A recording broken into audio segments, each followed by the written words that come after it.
High quality headphones, amazing looks, not too expensive, and I'm going to let you hear them in this video. Yes, hear them. First, the unboxing.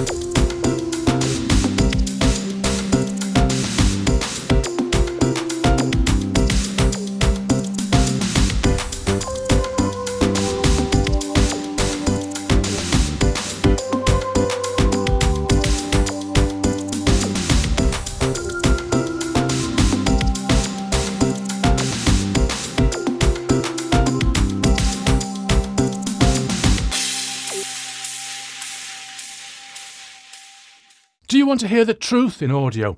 Verum, Latin for truth, so Google tells me. And so here we have the Verum 1, designed and built in Ukraine.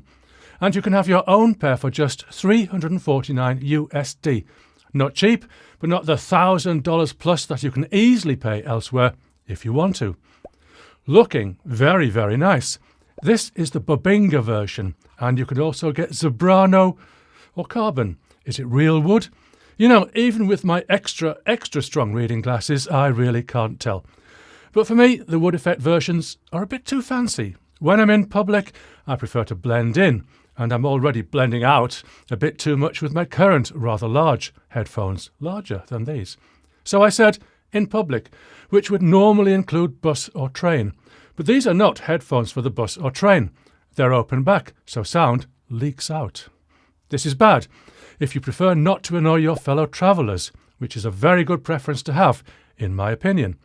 But it's good in that open headphones, subjectively, seem to allow the sound to breathe. And they allow your ears to breathe too without being hermetically sealed in. And that's not all that metaphorical, considering the eustachian tube. Open or closed is perhaps the biggest decision you'll make with proper headphones, and it's a blend of practicality and personal preference. I'd have to say that although open works very well for me, for work or pleasure at home, but I like to listen when I'm out and about, so I need to have at least one pair of decent quality closed headphones. And of course I do. The other, perhaps major decision you want to make is whether your headphones should be planar magnetic. Or what's the opposite of planar magnetic? It seems that dynamic is the common term, although I'd probably say that planar magnetic is a special type of dynamic. I'll just mention that there are such things as electrostatic headphones. Otherwise, I'll be getting commenters saying I forgot. Anyway, planar magnetic. What's the scoop on this? Think of a loudspeaker drive unit. A woofer is easiest to visualise. It has a motor at the back consisting of a magnet and a coil of wire. Add electricity and you get movement, just as you remember from your school science lessons. To transfer that movement into the air, you need a diaphragm with a large surface area. So what's the best shape for the diaphragm? Well, if it were flat, it would contact the most air. If it were cylindrical like a toilet roll tube, then it would hardly contact any air. Clearly that's not going to work, but the flat diaphragm doesn't work well because it bends easily, causing distortion. Audio distortion. So we have the traditional cone shape, which is a good compromise between being able to push a lot of air and also being stiff so it doesn't bend too much. The problem really is that the motor is in the centre and it has to push and pull vibrations over a wide area. And inevitably the diaphragm bends and you get distortion.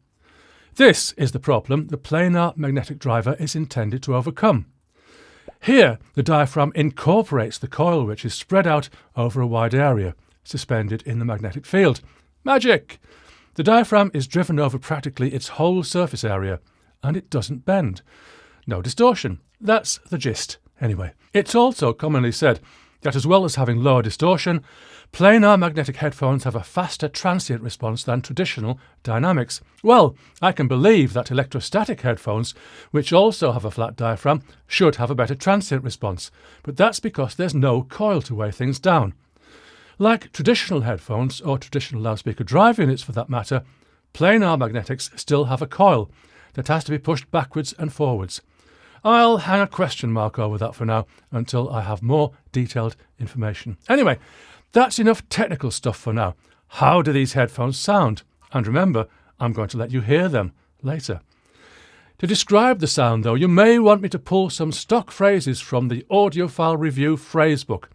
Music feels open, airy, and has an almost gentle presentation without missing any of the key elements of the music you're listening to. I got that from someone else's review of these headphones, and I don't disagree.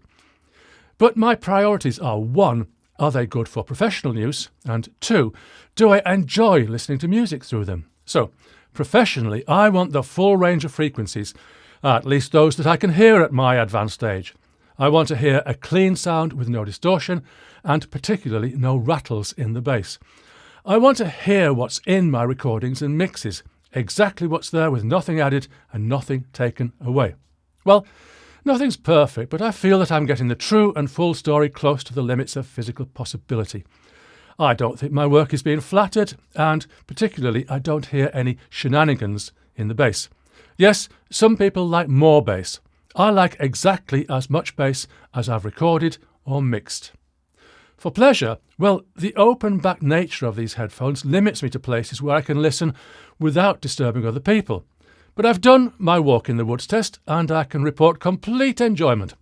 Sonically, they are as good as my regular headphones, and I've no doubts about that. I normally leave my how does it sound bit to the end, and yes, you're going to hear how these headphones sound. But clearly these headphones have been designed to be a thing of beauty as well as sound, so I need to comment on appearance and practicality. Comfort, of course, is massively important with headphones. These are not light headphones. My kitchen scale says nearly 0.5 kilogram. That would seem heavy, but I don't feel any discomfort. In fact, I've felt more discomfort with lighter headphones, so I see no real problem here. The ear pads are nice and large, oval-shaped inside. This is the thing with over-the-ear headphones. The ear pads aren't always quite big enough. These are big enough, though. They're comfortable enough, too. Of course, these headphones are adjustable. This is a bit fiddly because you have to completely undo the 2 screws at the sides, guess how much adjustment you're going to need, tighten up the screws again, then find you've guessed wrong. For one person, this is hardly a bother because you'll only need to do it once, unless your head grows. If you're sharing these headphones, then they're not so practical. So if you thought these headphones would be perfect for vocal recording and you work with different vocalists, then you're going to have to think again. Anyway, they're open back, so leakage. Now, here's a point that I think is important. Notice how it's a leather strap that rests on your head, not the metal band. In my view, all headphones should be like this. The internet commonly refers to this design as a suspended headband. Although, oddly enough, if I search Google for suspended headband headphones in quotes, I get nothing. Now, this is something I don't think the Verum 1 gets quite right. When I have the headband adjusted for my head, quite large, but I think my ears are in the right place, the suspended leather band touches the metal band. In fact, the swivel in the centre. I can't feel it, but I don't think this is quite how suspension is supposed to work. This may be a small point to you, particularly if you have a small head, but I'm going to pick out another small point. Do you see these screws? 3 out of the 4 have rough edges. I'm not going to try it, but I reckon I could scratch my skin on them. I'm not going to die of my wounds, but give me a choice between rough or smooth. I'll choose smooth. Yes, it's a small point, but I remember seeing a video, which I can't find now, unfortunately, about restoring vintage electric guitars, and there was a lot of importance placed on not messing up the original vintage screws. Another small point, before you hear these headphones, and it's not really a small point, just an observation, is that the cable connects to the headphones with connectors, as things should be. Cables are easily damaged and should be easily replaceable. I'm not sure you'd find one on Amazon with right-angle connectors, but I'm sure you could get one shipped out from Ukraine if you need it. So, there we are. The Verum 1. Good looks, good sound, not an unreasonable price. Oh, you want to hear these headphones? Well, through the medium of YouTube, you could only do that if I had a handy dummy head to record through, which at 7,500 Great British pounds, I do not. But I said that as well as enjoying music through headphones, I want to use them professionally. So here's my unboxing music again, written, performed, recorded, mixed and mastered by me, entirely through these headphones, the Verum 1. You've heard enough YouTube to allow for its audio distortions, and you know what your own system or headphones sound like. So, allowing for that, you're hearing what I hear. See you soon.